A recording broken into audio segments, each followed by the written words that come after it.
9-12 students need to report to Spartan Time. Tomorrow is the required advisory day. Sophomores will register, report, then go directly to the auditorium. 9th, 11th, and the senior students will do the pride survey. Freshmen, you'll register on Friday. Sophomores, you'll do the pride survey on Friday. Everybody reports Spartan Time tomorrow. PreCalc meeting also Wednesday in the gym during lunch. Everyone's welcome. When this base practice in spring, check your email and contact Coach Naya. Video. Practice begins Monday. I have to do that for the video. Snowball tickets being sold all Well, week. it's Ticket booth. No, I'm just saying right there. the way I should do it. Okay. $7, $10 you wait to get them at the door. Need your student ID Saturday night, get in. Hold up. Also, if you're bringing an out of town or out of school guest. You turn that form in by Thursday at 12:30 p.m. There you go. Hopefully, Kansas pledge. What do we do?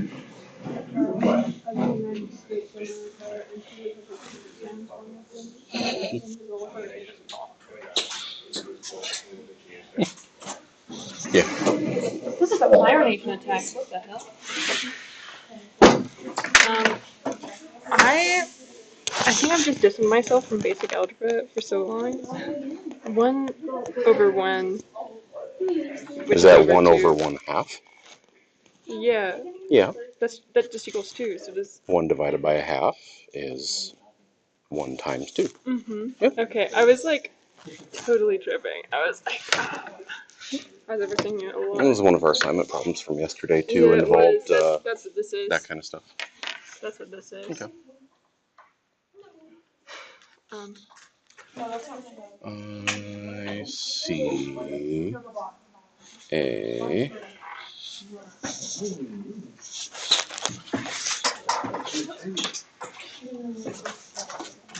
Isabella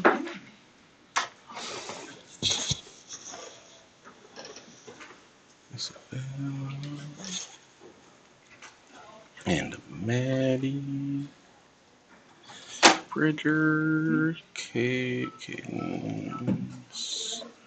Rachel Chase, Connor, Owen,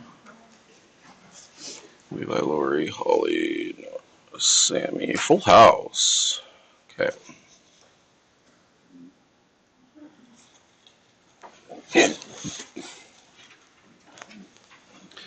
Ignore the one at the bottom. That's for folks gone yesterday. You're doing the radical stuff.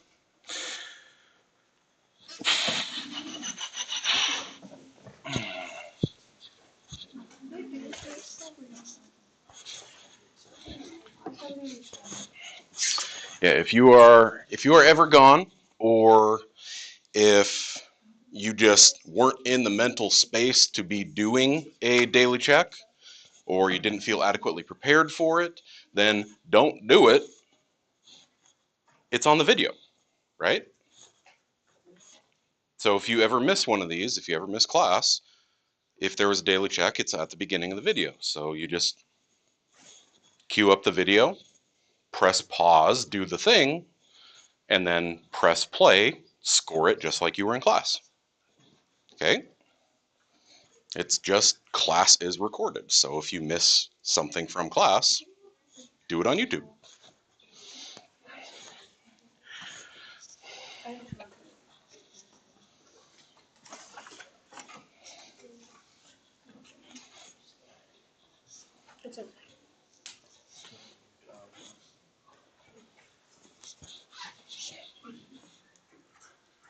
Okay. I'll keep reminding you all semester long, this is you. You do this, not you and your neighbor. When we're doing the lesson, by all means, talk it up. But when we're doing their daily check, that is your opportunity to assess your knowledge, not yours and your friends' knowledge. That's what we did yesterday, yeah. Yes? How do I know? Because, like, is that the simplest it can get? That's what I'm trying to figure out. Do you have enough to get out of radical town? No. Can you reduce the radical, or the index and the exponent of the radicand? No. Cool.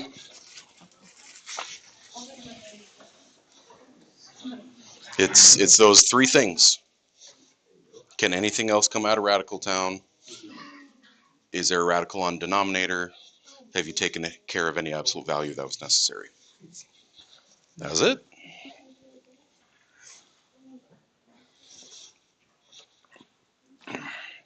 There's no crying in pre-calc. Pre equals crack.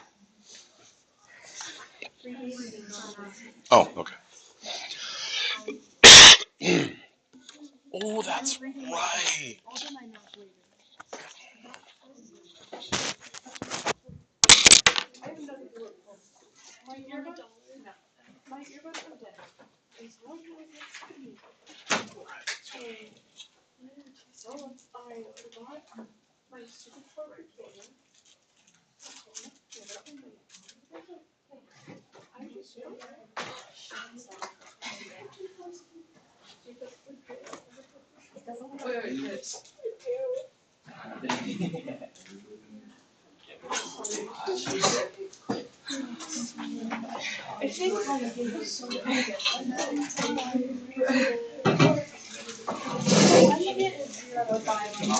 I think I'm gonna do it later when I understand it, I guess.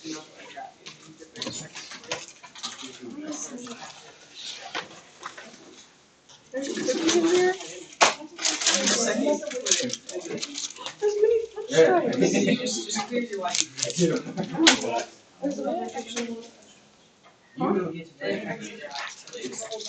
You hate them? That sounds like a personal problem.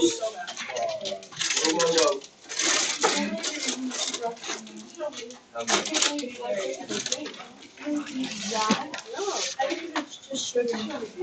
It's not even healthy. There we go, guys. I got my cookies. Sugar. Yeah, don't go there. But I got my water bottle. We don't need to make this smart. I have a milk right now. Does that work? Mine's without actually. Why? It won't stop. Oh, like I'm obsessed with a straw and I get air in like this much water. I get like an air to water ratio of this. Are you sure it's not this?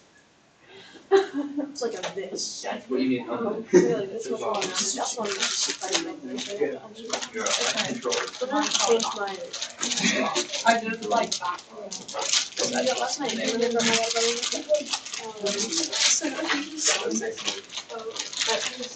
I'm not that. The oil lamp stopped blinking. Yeah. But the check engine. But it's probably fine. It came on like last week. Yeah. You might want to check that. My check engine light's been on for like. You're gonna explode. It can. Just sorry. No, actually, that would be good. That would be cool. For those of you that asked, Oh, that's me. Algebra 2, fully sheets.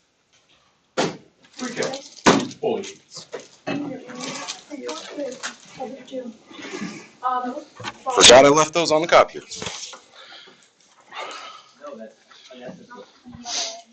So the left is everything you should know. The right is everything you will know.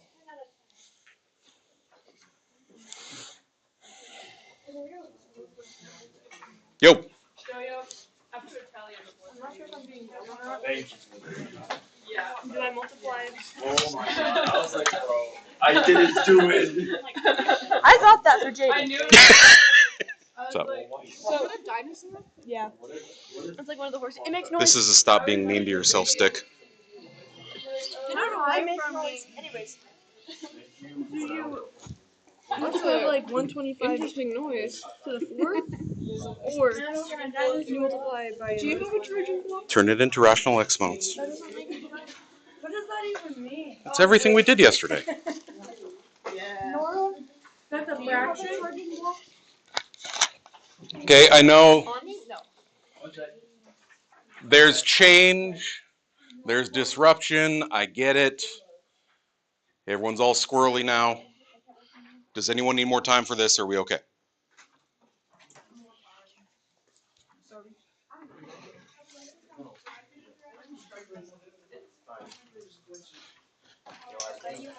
You get a minute. A minute. Okay, because that's already 11 minutes. 6 minutes for one of these problems on average is oof. Said your hair looks nice.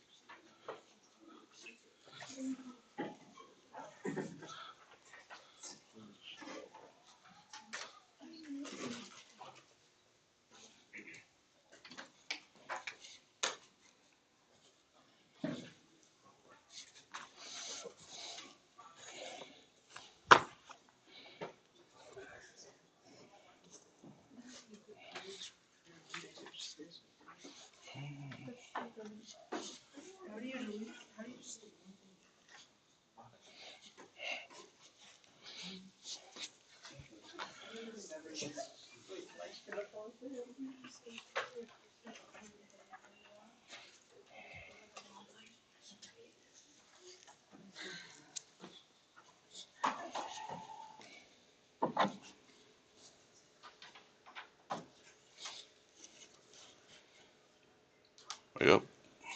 Okay.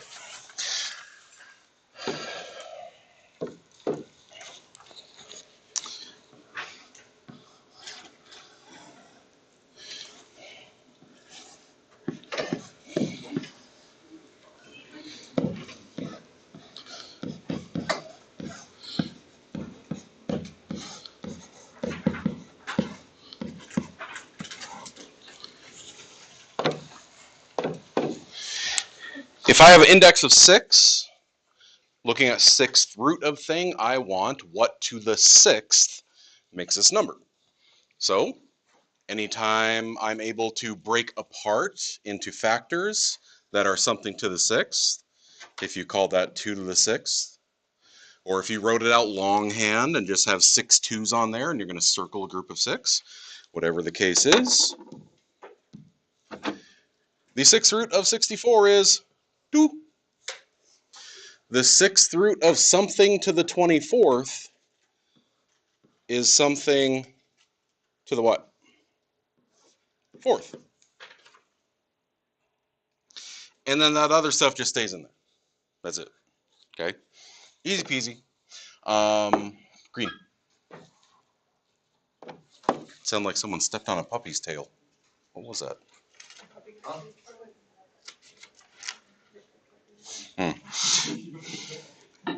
So 2y plus 2 to the 4th by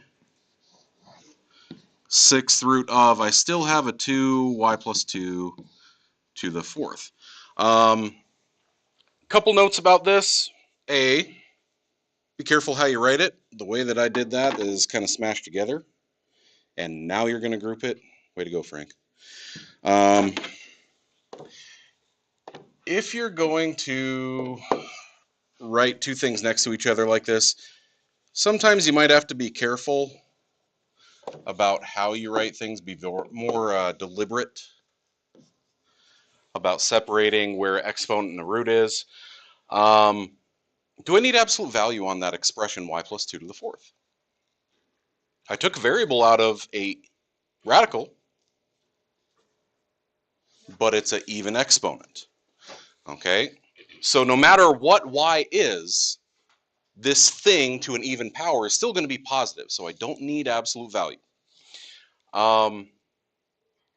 What's another part? Oh, let's say the 2 came completely out of there. I didn't talk about this yesterday, but this is a trick that we learned in Algebra 2. If this guy was gone,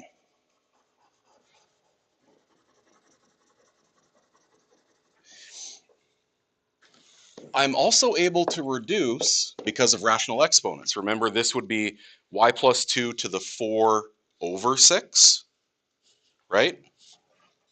Exponent over index. Because that could be y plus 2 to the 4 over 6, and 4 over 6 reduces to 2 over 3, I could do third root of this squared to reduce it.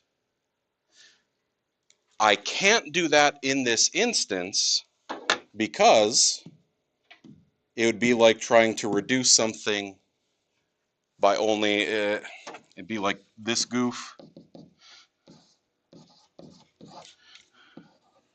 How many of us have made that error and said 1 plus minus 6 root of thing? Okay, like that's freshman math, right? You make that goof a few times, get it wrong on a few tests, and then you stop doing that ever again. So I can't reduce the 6 and the 4 here because that 2 is still in play, but just saying that is a thing that's possible. That's it. That's the answer. Contestant number 2. You should recognize both 625 and 125 as powers of 5. You should know your squares through 10, or squares through 20, cubes through 10, fours through 5, as many powers of 2 and 3 as you can memorize. This I would write as 625 to the 1/3. I would write as 125 to the 1/4. But since 625 is 5 to the 4th, and 125 is 5 to the 3rd,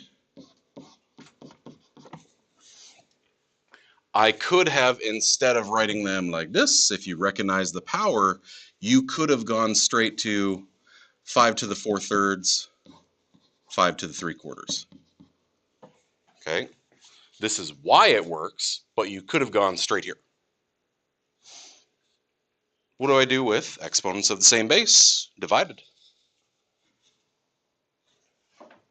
I heard like 3 of you whispering it. Subtract them, okay? Take 4/3 minus 3/4. You are going to need common denominators for that. Nope, orange. All right. By 4 by 4, call it 16/12. By 3 by 3, call it 9/12. 16/12 minus 9/12 is 7/12, which is the 12th root of 5 to the 7th, which is 75, 31/25 by 5, 15, 15, 6/25? Question mark?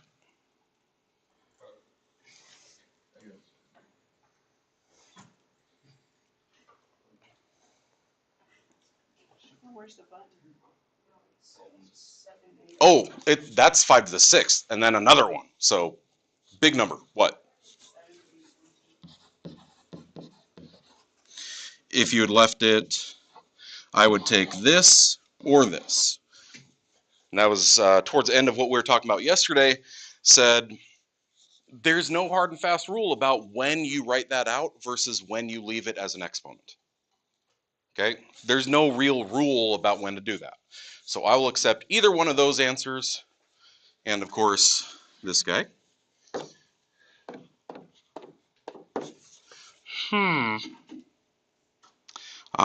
Did you take out the correct thing, leave the correct stuff in? Did you get down to the correct index and the correct radicand? Or wrote it out as a full number? I'll take either. Okay. Something out of 5. Box it, circle it, something like that. A reminder, since we have everyone in-house today, tomorrow, first quiz. If you have been absent for any reason and you have not caught up on stuff, or if you have more questions to ask, you're a little fuzzy on stuff, don't do it. There's no deadlines in my room. Now, if it's been a week, 2 weeks, and you still haven't taken something, you still haven't taken the quiz, you still haven't talked to me, okay, now I'm going to put in a missing because you're just not holding up your end of the deal. You have to have a conversation. Same thing goes when y'all hit college, you got to talk to your instructors, right? So if you're not ready, and I know a couple of us have been gone here and there, then just don't do it. You'll still want to participate in the review that we do right before it, but just don't do the quiz part. I've got like 9 forms of the quiz, so I'll just give you a different form when you're ready. Okay? You are not turning anything in tomorrow. Remember, you don't turn that packet in until we finish the entire Chapter 0 review. Then you turn it in. Okay? So Don't worry about it. Suppose I should erase that so it's not all sitting there for the other class. Homework. 2, and it just said solve, it didn't say how. I did mine by complete the square. You could have just done quadratic formula, I don't care. At this point now, I'll tell you, because it's something we explicitly went through. The quiz tomorrow, you're probably going to have one of the problems that says either do it by complete the square to force it, or do it 2 ways to force it. I have to know that you know how to do that because it's a critical skill to something we do later in the class. Okay? So I did mine by complete the square. Whoa! Don't do that. And then, did you just like, there we go.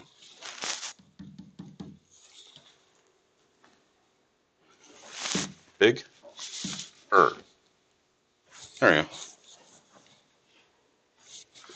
And then radical stuff. I did put these in that shared Google Drive folder. They're just as a random image hiding in the folder. I forgot to title them, but I only had one person ask about them.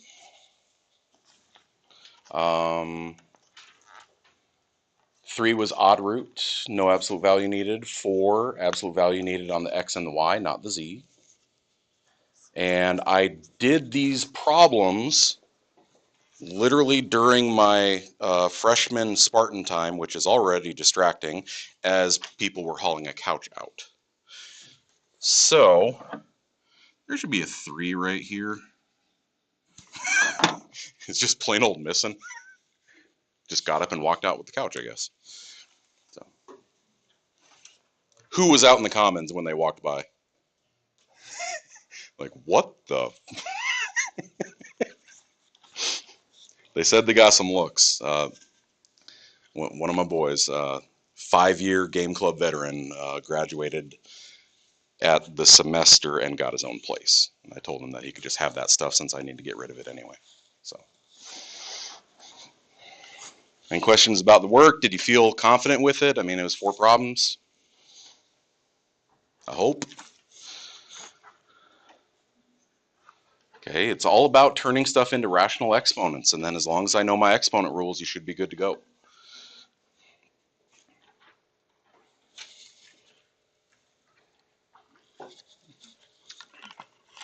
Speak now or forever hold your pieces.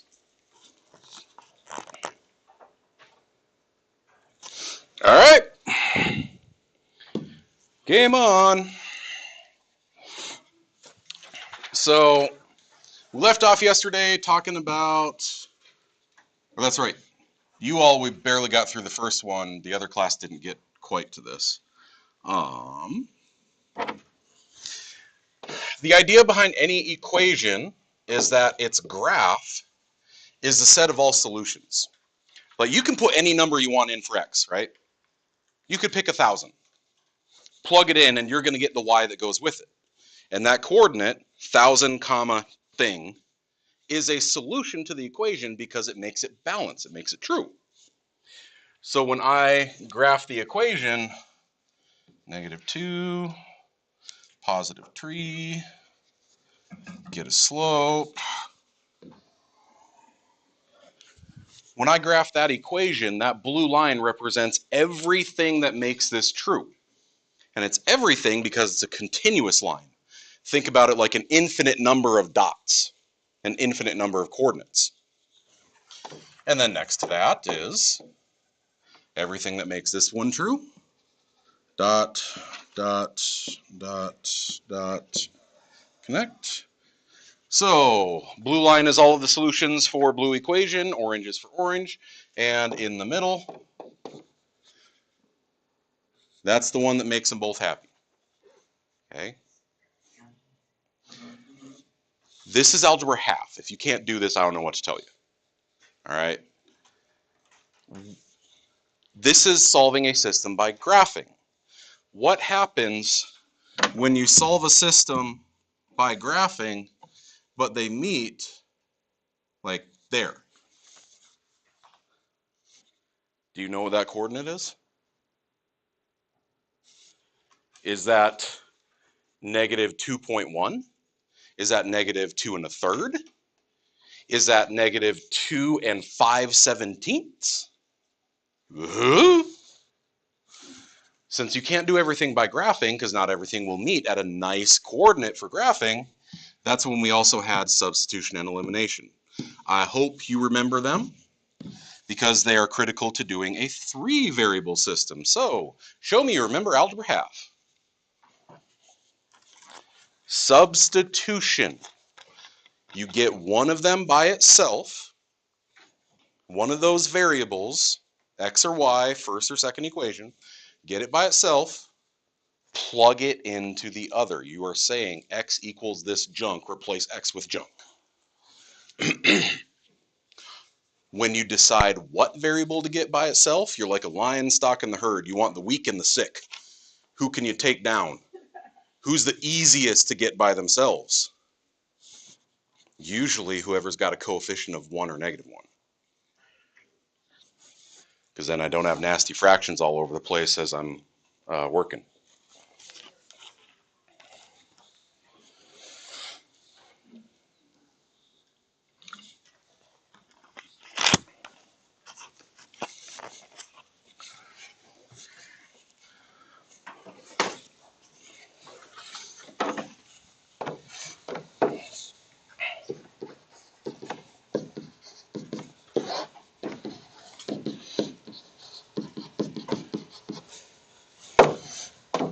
If I go completely old school, like I do with my low algebra, you put your divider line on there so you don't mess up who goes where.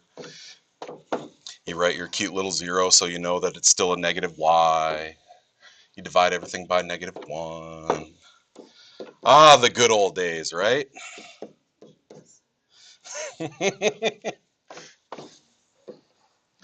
So we'd say y is 5x minus 14. And if y is this junk, that allows me to replace y with said junk. So I say 2x plus 3y's is 9. But y ain't y anymore. Y is this stuff. So you dump it in, you substitute, you replace. And now I have an equation with only one variable. That is the key to solving all of these systems. You want to get down to one variable because that's how you know how to solve.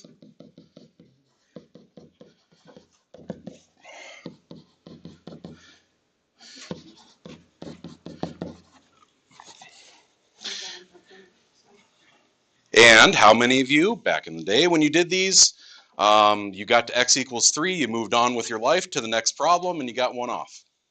Wait, 1 off? Because, life tip, if you have an x, you better find out y. Plug it in.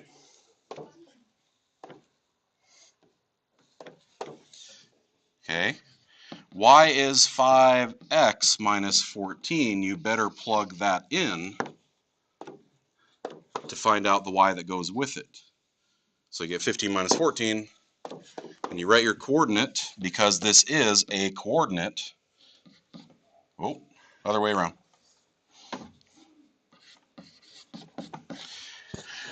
This is the coordinate where these two lines would cross if I graphed them. It's the point that makes both of them true. Substitution has its purposes. Sometimes you just have a variable by itself, or a variable can very easily be by itself, so it makes sense to substitute. Doesn't always work that way. Sometimes you would rather do elimination. I ain't gonna lie, I'm an elimination guy. Like, that is my jam. This is the way I want to do pretty much every type of system. The idea behind elimination is, say we take these two tables right here in the center. Y'all are on a teeter-totter, seesaw. And right now, everything's nicely balanced, and everything's great. And I look at that table. They're at the seesaw right next to them, and everything's balanced. It's great. I should be able to take all of you and put you on that one, and it's still balanced, right? Like if I have balanced plus balanced, they should still work. Well, if I go and add these together right now, unfortunately, that doesn't help me much because I still have two variables. I don't want two variables, I want one variable. So I multiply the equations in such a way that something will disappear. You got to choose what you want to get rid of. Do you want to get rid of X or get rid of Y? Okay, it's your choice. Which is easier for you to think of a least common multiple? The 1.5 and the 2.5, or the 2 and the negative 5? Most kids are going to gravitate towards this because they just know 10, right? 10 and negative 10. That's really easy. I can think of that. I personally prefer to go with whatever has a plus minus already, because y'all know the negative is the bane of the math student, right? Multiplying by a negative, I am more likely to screw up. So I try to pick things that already got a plus minus pair. And I say this entire equation by 5. Getting 7.5x plus 10y is a hondo. And I take this entire equation by 2. Getting 5x minus 10y is negative 50. Now, when I add those two teeter-totter teams together, when I add together this and this and this, that's why it's called elimination, is I eliminate a variable. I haven't done anything illegal. I just found a way in which they canceled out. And then you divide. Now, in the substitution problem, it was really easy to plug x back into the thing that said y equals expression. What should I plug that one into?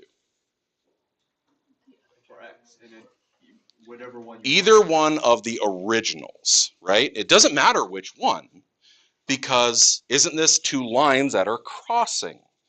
It should work for both of them. So I plug 4 into either one, whatever your jam is. I'll use the first one. 1.5 times a thing plus 2y's is 20. Again, I'm using the first one because I don't want to deal with that negative. So I plug in a 4. 1.5 by 4 is 6.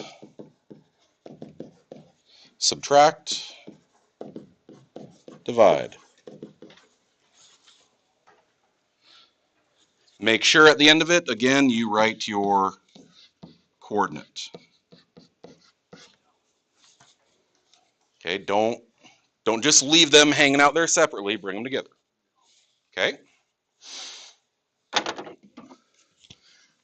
The reason we had to know those is because in Algebra 2, maybe Algebra 1, we are trying to move 3 variable systems down to Algebra 1 to make room in 2. So I think this year is the first that Algebra 1 had 3 variable systems. Did any of you? Or Algebra half. Algebra half goes through systems. We have moved 3 variable systems from Algebra 2 down to that. They said it went okay. Okay. Yeah, I saw those last year. It was a fun little break chapter. And then... So 3 variable systems, I'm going to come back to this.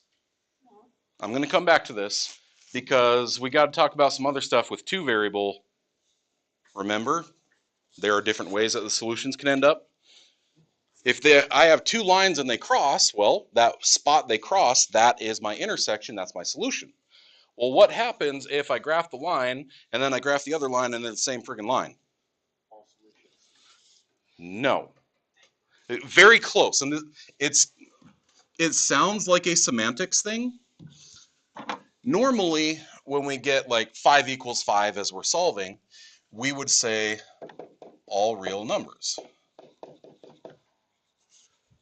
I can't say all real numbers with this because those are real numbers. Are they a solution? But those arrows do go off forever. So I call it infinitely many solutions. There's an infinite number of solutions. That line goes forever. But it's not everything is a solution. Okay, it'd be kind of the, well, you're not wrong argument. Okay, and sometimes you get the train tracks.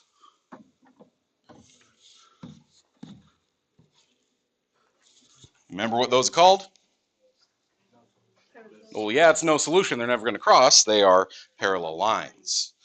Okay, how do I know that lines are parallel? Same slope is what makes them not touch.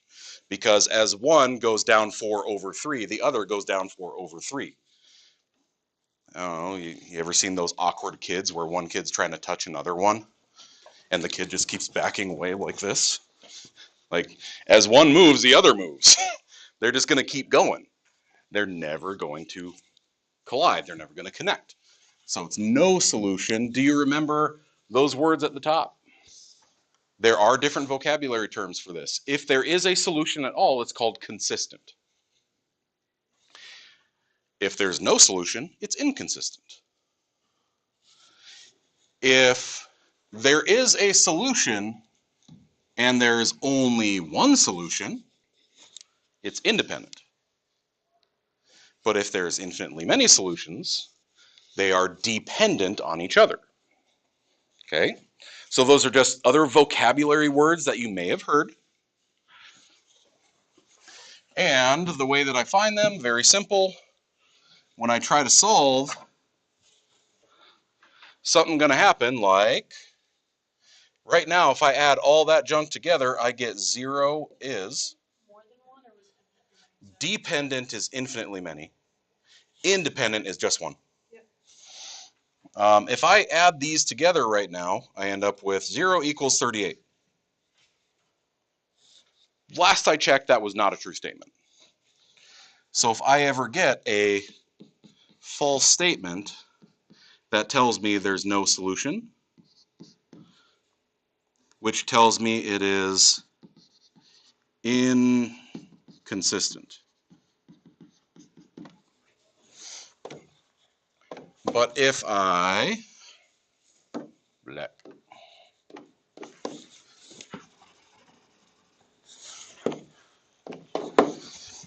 say I were to multiply this top row here by a -4.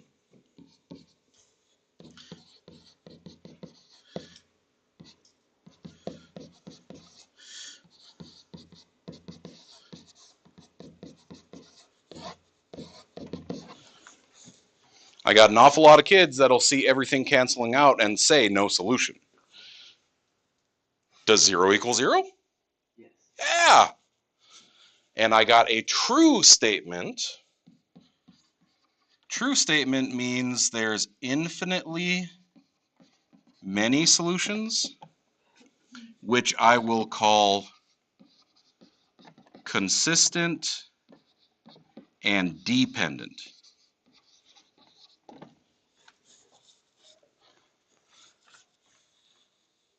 Anyone seen those words before? The whole consistent, inconsistent, dependent, independent thing? It depends on which textbook. It depends on when you were introduced to this material originally. But I saw with the textbooks that we got rid of last year, I saw. yeah, it's some textbooks stress this, some don't. I like to review that just because, again, ACT season. What if it's one of those vocabulary terms you're just not as familiar with because it's been a hot minute? Okay, so I need to talk about that. And then, okay, 3 variable. See, in some of you, you can always tell who liked algebra more than geometry because this was their jam. I can move letters and numbers around all day. This is the fun part. But when I have to think and like put things next to pictures and get measurements, like, no. The kids who loved algebra because they just liked algebraic manipulation, this was their stuff. The idea behind a 3 variable system is very simple. I know, oh, no, don't do that. Don't do that. Wait. I know how to solve a 2 variable system. If I know how to solve a 2 variable system, but I got 3 variables, then I should eliminate a variable 2 ways. If I get rid of one of my variables in 2 different ways, then I will have 2 equations that only have 2 variables. Now I can solve it like I'm back in algebra half. After I do, so say I get rid of z. Now I'll solve an equation with x and y. Now I'll go back and figure out what z was. I will evaluate and solve for the eliminated variable. It's 3 steps. Eliminate a variable 2 different ways. Solve your 2 variable system. Go back and figure out what the thing was you just got rid of. Okay, that is the core of a 3 variable system. And I'll tell you, it also works that way for 4 and 5 and 6. Oh yeah, we're getting there. Chapter 6. We will do 4 variable infinite systems where the solution is written as a set of expression coordinates. Okay? It's coming. Okay? So, step 1. Actually, step 0. Before I do anything, I'm going to label my equations because I need some method of organization here. If you don't organize your work, I want you to think back to doing these in Algebra 2. How many of you did a page of work, got to the bottom, checked it, it was the wrong answer, look back at your work, you're like, I have no idea what I did. It's just chicken scratch. Like, it is cuneiform math. Like, there's numbers on the paper. Okay? You have to have a method of organization so other people can follow what you're doing. So step 0, I'm going to label my equations and determine x, y, or z is the easiest to eliminate multiple ways. I could knock out x's fairly easily because I have a coefficient of 1 here. I could take this times a -2, that guy's gone. Take this times a -4, that guy's gone. I could even take this times a -2 and get rid of that one. So x would be fairly simple. Y's, I got 2, 3, and 10. A little bit harder, right? I'd have to take this by 5 to get rid of 10, but then these I'd have to do by 3 by 2. I'd have to double multiply. So it involves a little more work. Z's, I just straight add those 2 together. Poof, z gone. Take this times 5 and add it there. Poof, gone. So in my mind, x and z are the easiest ones. You all tell me which one you want to get rid of. Hearing more people say z's, so there we go. When I write that out, I do actually want to tell you what I'm doing so you can follow the work. This is important. I'm going to write equation 1 plus equation 2. And yes, I know they're right here. I know you could do mental math, but think about transference. Think about, I talk about this in all my classes. I'm a math and special education teacher. Transference is a huge thing. And you have all been victims of transference error. Think about as you're typing something out for a paper in a class, or you're writing on your notebook and you say the primary causes of the American Civil War were due to where are we going for lunch? Because someone just started talking to you, right? How many times have your eyes floated across the paper as you're trying to take this thing and write it here, and you accidentally pick up the wrong number? You write the 3 instead of the 2 because it was next to the 2. Transference error happens. So even if you can do this by mental math, I write mine out so that I can follow the work. I write these equations again just so I see what happened and why.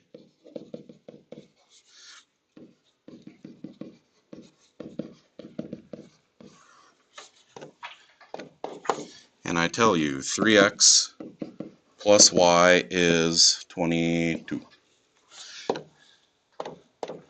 Okay? I said you eliminate a variable 2 different ways. You have to get rid of the variable again. Don't go getting rid of a y. That does you no good. If you got rid of a z once, get rid of a z again. How do you want to get rid of a z again?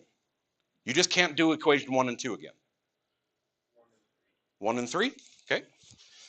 And I will write what I do with that. I'm going to say this is 5 times equation 1. So it's 5x minus 10y plus 5z is 75.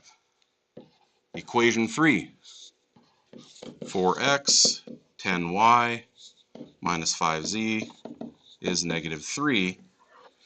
And we call this fairy tale Christmas land. Because sometimes you get really, really lucky and accidentally double eliminate variables. Doesn't always happen. But in this case,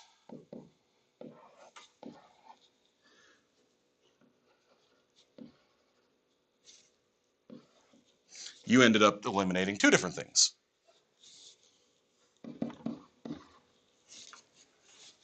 That just makes the middle step of solve a 2-variable system very easy. It doesn't always work out that way. You all understand this could have been 9x minus 7y just as easily. Time for the middle step. I have 3x plus y is 22, and I have 9x is 72. Well, that's pretty easy to solve. I'll divide this by 9. I'll write what I did to get x is 8. And I'll plug it in.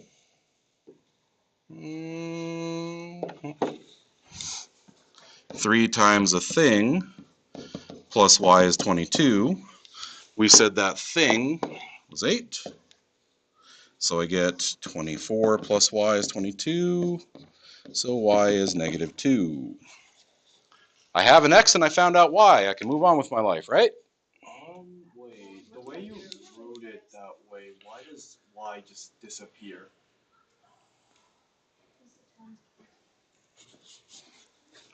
I know that y is 0. What color where? The first one. This guy? 3x plus y equals 22. I rewrote this over here using x. X is 8. I replaced this 3x with 3 times 8. The y is still here. Oh, okay, that makes sense. Okay. That's also why at the end of these problems, for me, it looks like Madden's football play from hell.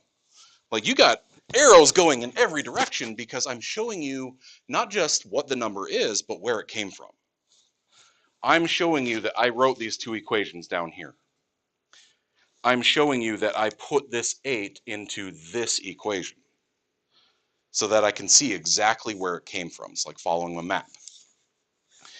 Now, if I have those 2, I ain't done yet.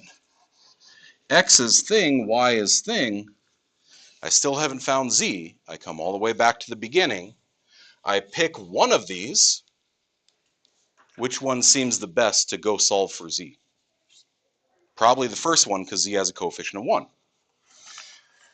So I'm going to say,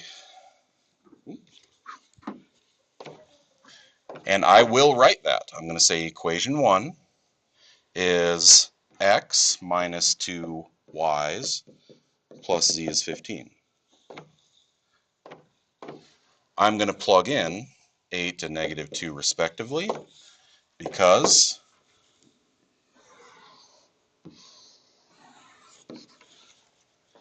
these are headed in. And I get 8 plus 4 plus z is 15, 12 plus z is 15, z is 3. I write my coordinate, 8, negative 2, 3. It's a three-dimensional coordinate. Have you all seen 3D graphs before? X, Y, and Z axes? Okay, X and Y is left, right, up, down. Z adds depth.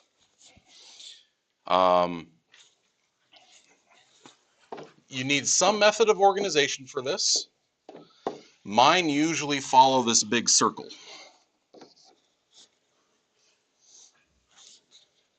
I write my two methods of elimination here. I solve my two variable system. I come back over and find the guy I eliminated. That's my method of organization. Doesn't have to be yours. I've seen some of you who are just like straight shot in a column down the paper. Okay, you do you. But you have to be able to organize it and read it, and everyone else should be able to pick up your paper and see what's going on. You have to say that on y that the 3 should be negative, but I think it should be negative. On y, the 3 should be negative. Yeah, we need a negative 3. 12, positive 15. Over, It's negative times a negative. where is my negative 10? Or it might be. It's positive 8, right? Positive 8, positive 4. Oh, on the other side, in the green. Where the 3x plus y. I did this independently. That 3x came from x plus 2x. But doesn't it go to the other side? Because it y equals. Okay, if you are solving by substitution, I did all of mine by elimination. There are so many calculative parts in here that if you switched over here to substitution, if you said instead, no, if you said y is negative 3x plus 22, and then you plugged in there, x is 8. Well, now you have a negative 24 plus 22. You still get negative 2. That's what I did. Okay? I forgot to add together my values on the end of the equation. And this, legit, this is something you should remember from Algebra 2, is that there's so many places where you can make a, oops, I missed a negative. Oops, I wrote 8 is 3. Oops, I just plain old missed a number like I did on my solutions for yesterday's assignment. I just yeeted a 3 out of there. Sometimes that happens, okay? That's why we look at the domino effect. So many of you are going to get down here, and if you just see nasty fractions, you're like, well, I did it wrong, start the whole thing over. Or just, F it, I'm done. Or you erase 2/3 of the problem and then write IDK. Y'all, leave it. Because odds are you made just a tiny goof like this. You missed a negative back here. You transferred something differently. You said 15 plus 7 was 12 instead of 22. You made some little error like that, and it dominoed the rest of the problem. If you organize your work like this, I can follow your work. I can see where you went wrong. You might have 1 off out of 10 instead of erase the whole thing, IDK, and now, well, I saw your first like step and a half, so I'll give you 2 out of 10. Right? Be wrong on your own merit. There's nothing wrong with that. So, I know that some of us are going to need practice with that, and different methods of them, different, when they look different. For example, Look at numbers 23 and 27. 23 should probably be done by what method? I would definitely substitute, because if R is this stuff, I can replace here and here. If T is stuff, I can replace it, right? Which method should I do for 27? What should I eliminate? I would eliminate the y's because I already have one equation without a y. So part of step one is already done for me. Let's start with 23, 27.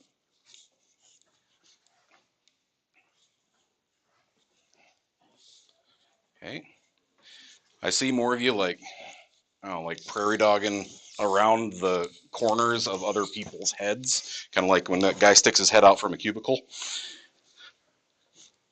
If you're having trouble seeing the board and this arrangement does not work, I get it. I'll move it back. What I was looking at is more conversing during this kind of time when I want you working on stuff. I want you checking with your neighbors. I want you working together.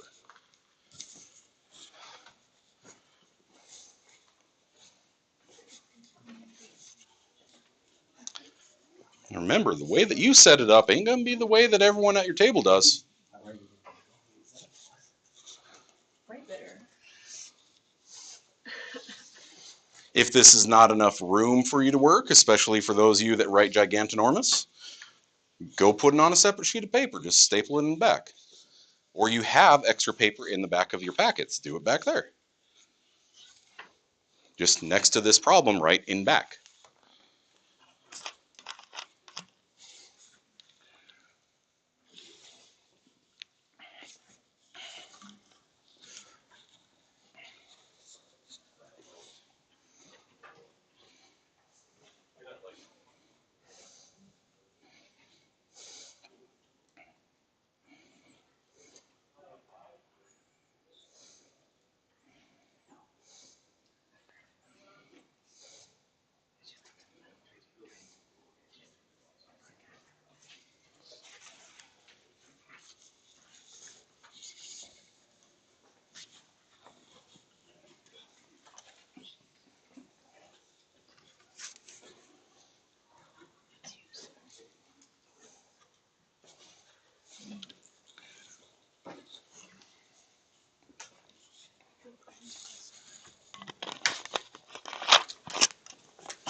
Okay, first one is set up for substitution. R is stuff. Replace R with stuff in both the first and second equation. And now the second equation is T equals stuff. That doesn't have another variable anymore. You will end up with a equation that has all s's.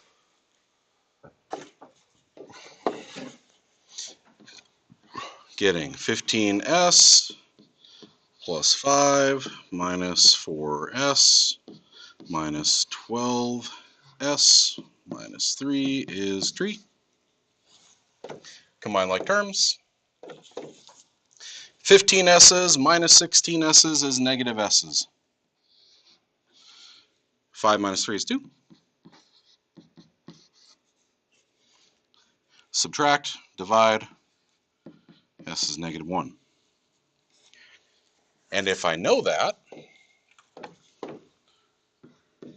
now I can say r equals 3 of these plus 1, and t equals 4 of these plus 1, and these is now negative 1.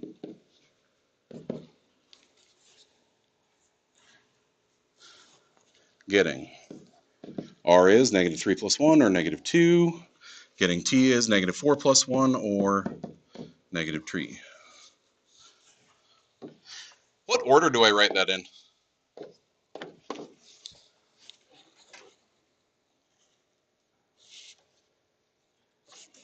How do I write my 3D coordinate when it isn't nicely XYZ? Alphabetical order, yeah. RST.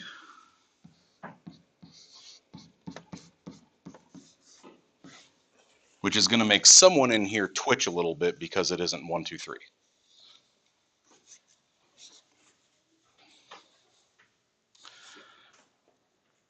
If I remember right, I think I did the review for this section specifically so it comes out as 1, 2, 3, just to make those kids just have that little shot of dopamine.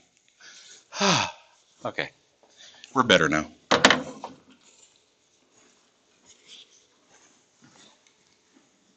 Probably one of the meaner things I've done to a class as a whole. Years ago, I taught it was an honors geometry, where I threw the book at those kids. I gave them everything I could, and they came up standing. Oh, they were good. And I made a test where every single answer on it was 1. Every answer was 1. You know what happens to a group of honors kids when you make every answer 1? They like twitch. They just sit there and because you get like 4 of them are 1, and you get to the 5th one, you're like, I know it's going to be 1, but I don't know it's going to be 1. What if it's not 1?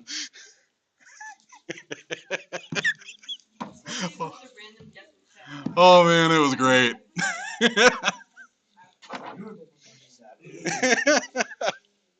It was great. I think you all see that eliminating y on this one's going to be super easy. If I use equations 1 and 2, I get 3x, no y's, 3z is 15.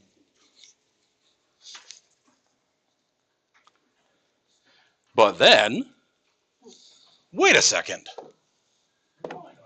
If I took this times 3, I'd get 3x plus 3z is 15, along with 3x minus 3z is also 15. Yeah, I kept doing that. Something equals 0, right? That's what that means. And so many times kids are going to look at this and they're just going to like freak out because the numbers are so similar. I could Y'all, myself. I accidentally add them together. It's okay. 6x, bye-bye, 30. So x is 5. Okay, not so bad. Go plug that back into either one of those equations. Maybe in this guy, I say 5 minus 5, or not minus 5, minus z is 5. Well, if I plug x as 5 in here, I get 5 minus z is 5. But if I subtract 5, I get z is 0. And again, so many kids are going to see stuff cancel and they kind of freak out a little bit. They think it must be no solution. Things canceled. Y'all, 0 is a number. Stop hating. 0 is a number. It's okay. I can have 0 as a number. And if I have x is 5, y is 0, come back to any one of those equations. Yes, I am intentionally doing this all over the place because this is how some of your papers look. I'd say 2 times a thing plus y plus a thing is 8. And I would plug in 5 and a 0 and get 10 plus y is 8. Y is negative 2. This is how I get a good number of your tests. See how it's just kind of chicken scratched in every direction? Can you follow it? Yes. Kinda. Maybe you got to do a little thinking. Maybe your eyes roll up into the corner of your head for a second, but you can do it. A method of organization is preferred, but if I see this, yeah, I can see what you did. You're fine. Especially if you throw arrows or something on there. Okay? Someone else should be able to pick up your paper and do this. Okay? They should be able to read through your work. Now, what about 40?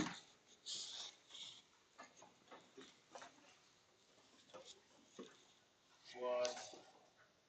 Wait, I just realized, yeah, the number. You just rearranged the first one. Alright, I'll do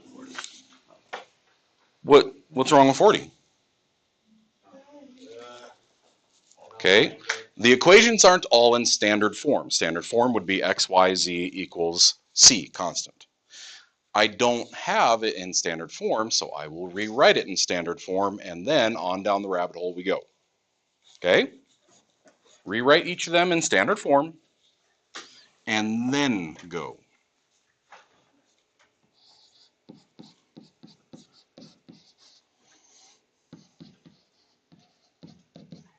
Remember, don't just move things around because you feel like it. Use inverse operations to move things.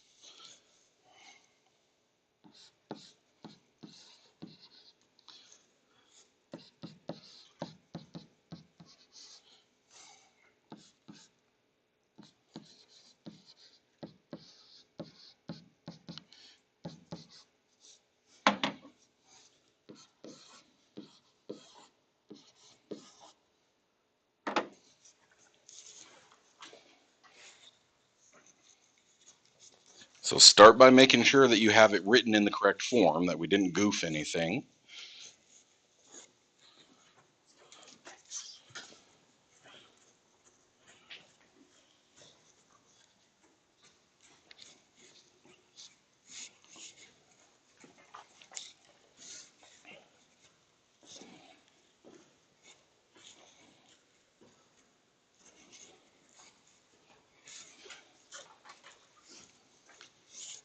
And then you kind of get your choice, right? Do you want to eliminate x's, y's, or z's?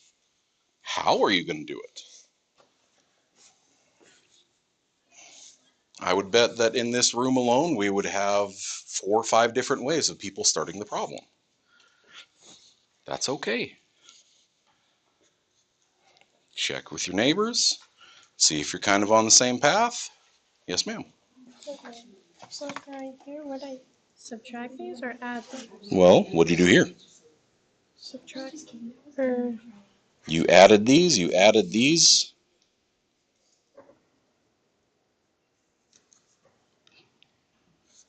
There you go. So you add these. okay.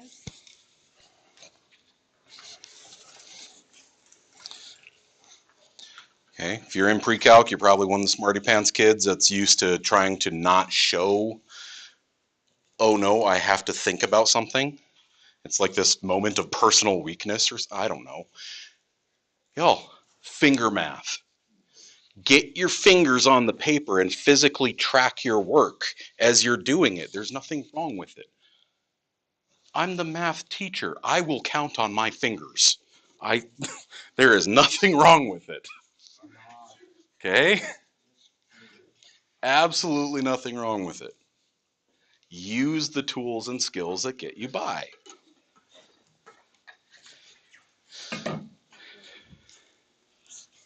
Okay? I know some kids, after seeing me go through like the prismatic color progression here through steps, I got kids who will switch to doing all of their work in different colors like that so they can see the steps.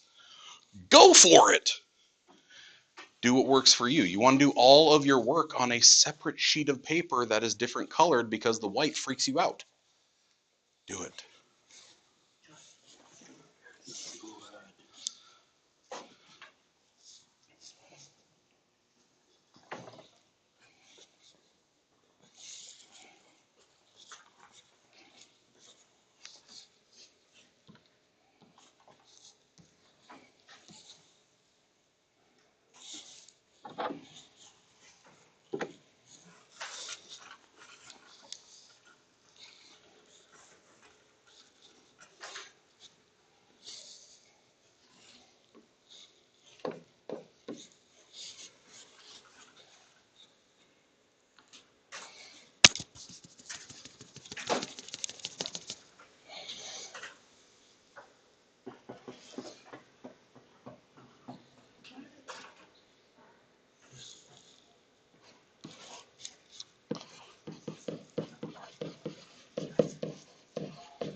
It's like actually like doing Sudoku in your head comparing to writing all the numbers and doing work.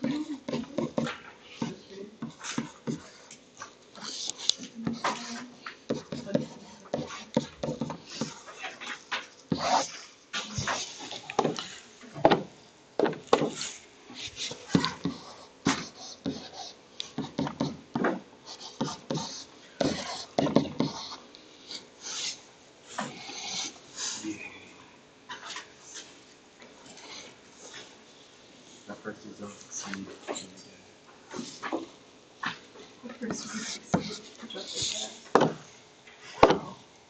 I mean, It's usually on the order of 5 to 10% per semester. It's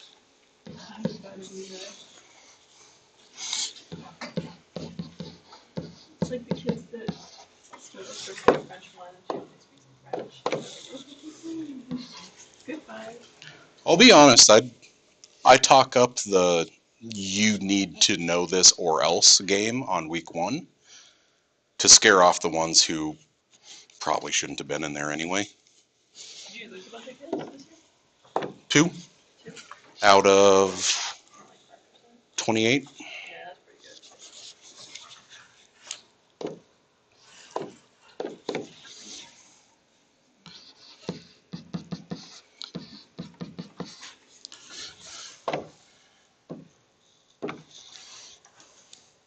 What we got? X's.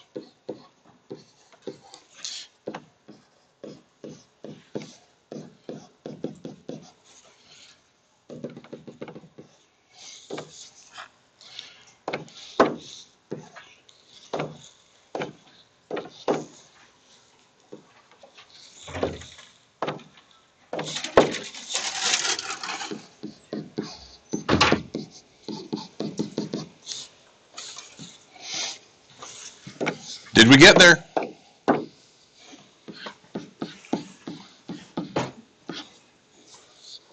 Did I get there? Yes. I saw one at -17 for y, and I was like, okay. Ruh-roh. Yeah. I thought the answer was ugly. Yes. Did you get it right? Yeah, I was like, here. I was like, -50 and 23. Where is this? Oh, That okay. doesn't go together. I read like a kindergarten. 3s plus 1 minus 4 minus 3 is 5. 4s plus 1. 3. 3. Forgot to distribute your -3 to the 1. So that should be neg. Okay, and that would okay. Perfect. Domino effect. Thank you. Okay. Yay or nay?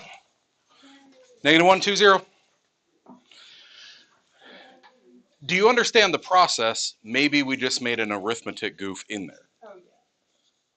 That's usually what happens. Is kids know what they're doing. We just make a brain fart. Okay?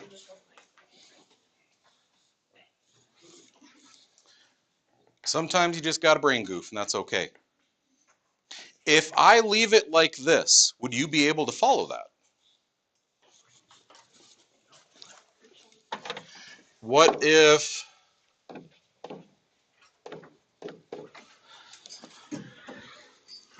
we do something as simple as step 1, step 2, step 3?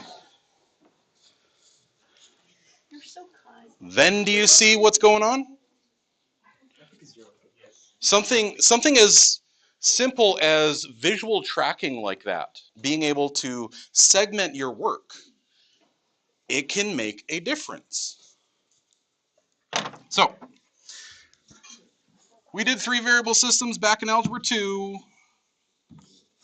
Some of you liked them. Do you remember how inequalities roll?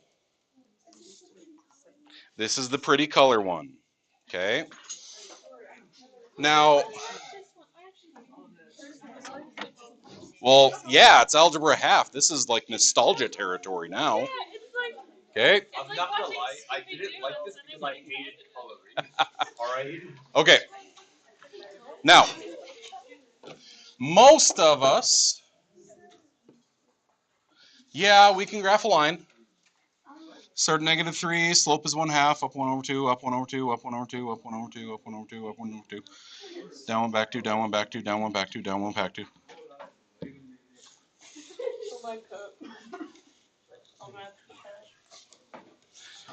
Okay.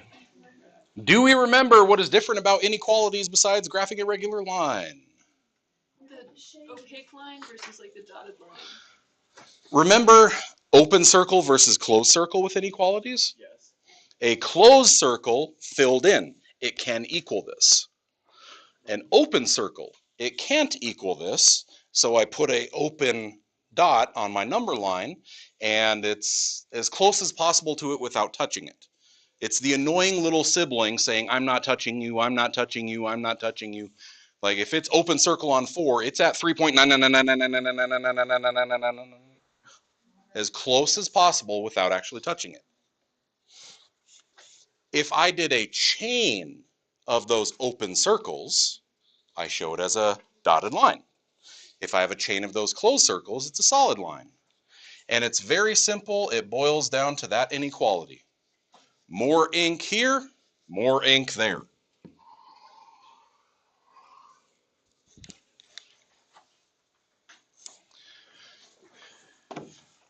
Contestant 2.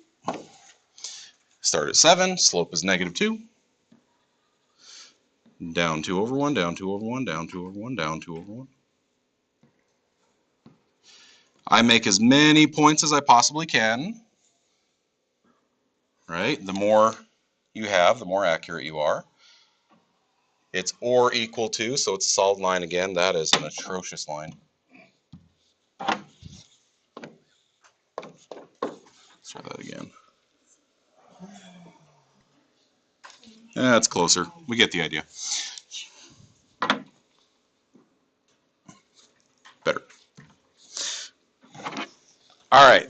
Now we have to learn who in the room is organized and who is extremely messy.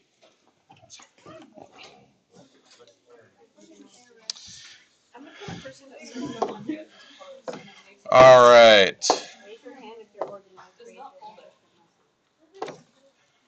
So, we're going to have the first kid who says, I'm going to shade everything that's supposed to be shaded, but I have no physical impulse control over the pressure on my hand. This says y is greater than the line. I'm going to shade everything above the line. And then this one says y is less than the line, so I shade below the line. And then that same kid says, all right, I got my answer. So now I'm just going to darken the crap out of that one area. You know who you are. Okay? It looks very sloppy. And you should have seen in Algebra 1 and 2 what happens when I get 3, 4, or more of these inequalities. Isn't that just going to be a big slop fest? It's going to be really nasty. So, all right. Then you get the kid who's got the bucket of highlighters. And that kid says, I'm going to shade above this line.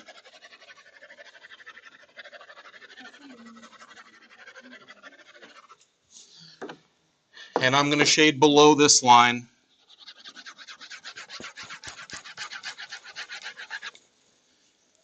Can you tell where the answered region is? Kind of. And then they come back with a different color highlighter and that region, right? Or if they're true chaotic evil, they come back and they grab a Sharpie for that area. Okay. Have you seen the crosshatch pattern and look for the waffle? I'm gonna start making mine in cuneiform just for you. Okay. There's some kids that will say do this. Everything above the line, everything below the blue line. And you look for, where do I see a waffle? I do that one and then I like smudge shade. And then they come back and say, all right, I'm just gonna. No, I take my finger and I nice little Okay. If you would please indulge me here.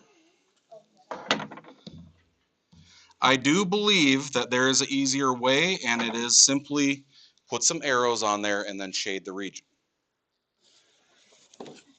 Where does the yellow one go? Y'all know the whole above the line, below the line trick, right? It says it's greater than line. This one says y is greater than or equal to the line. So go to where it hits the y-axis and you just shade up from there.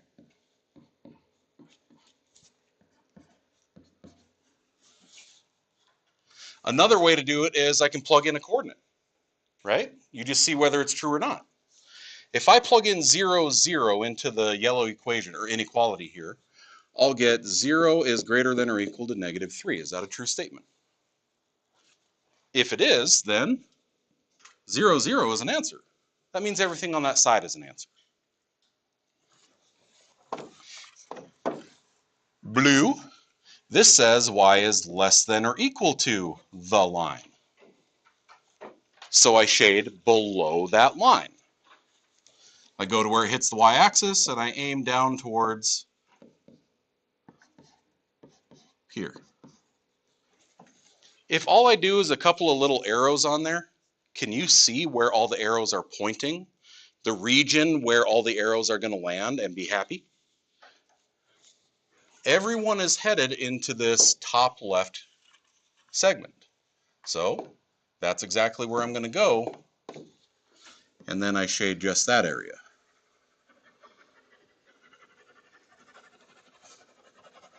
This is the exact same color as Strawberry Pedialyte.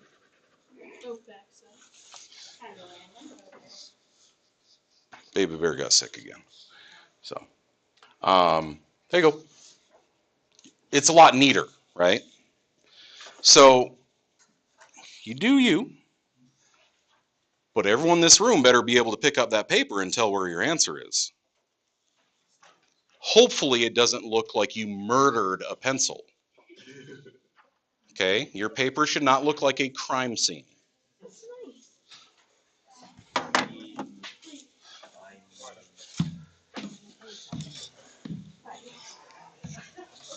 All right. Oh no, not that. You do 7. You do 7.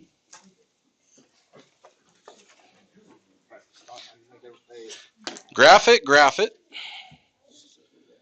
Solid or dotted lines. Which way are you shaded? Where will everyone be happy?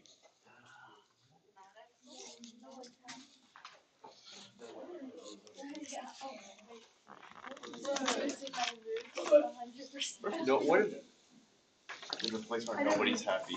I know solution. No. I mean, indoctrination produces false happiness. I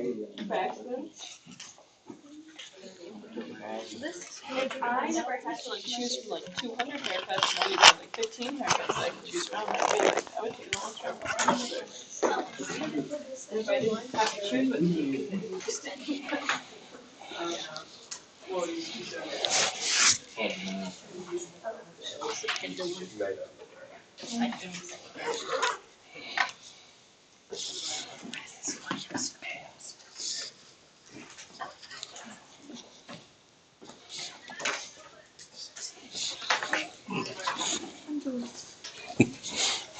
What'd you do in pre-calc today? We colored.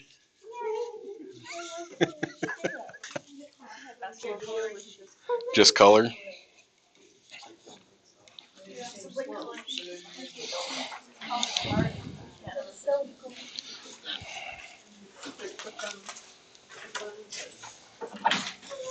What happens when shoop, shoop, shoop. Do it.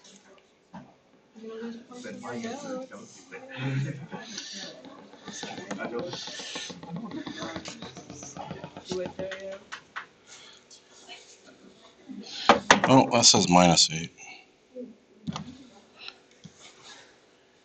Oops.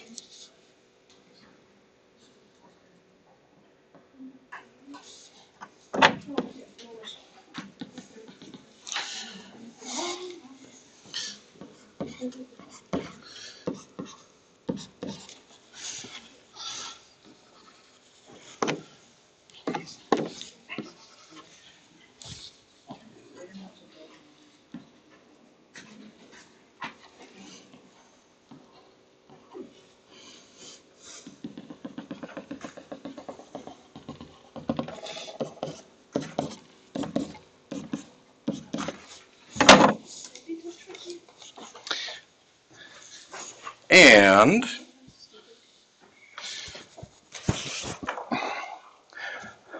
the first one started -8, slope is 3, dotted line, shade below.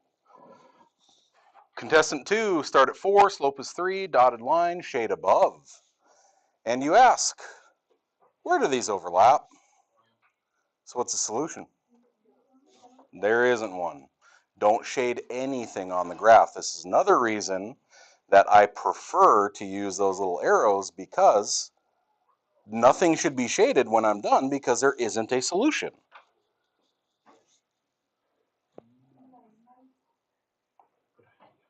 Okay. All right. I was hoping we could get onto the matrix operations today because they're super easy, but I would rather we spent a little more time with that 3-variable system stuff. Are they super easy? 'Cause I have never, like, I probably have learned to do them at some point, but I've like completely forgotten. And See, every ACT I've taken, there's been like 4, and I'm like, time again. I'm going to go off on a rant about those because you should have been using them in geometry. What? I think I saw them in geometry. All right.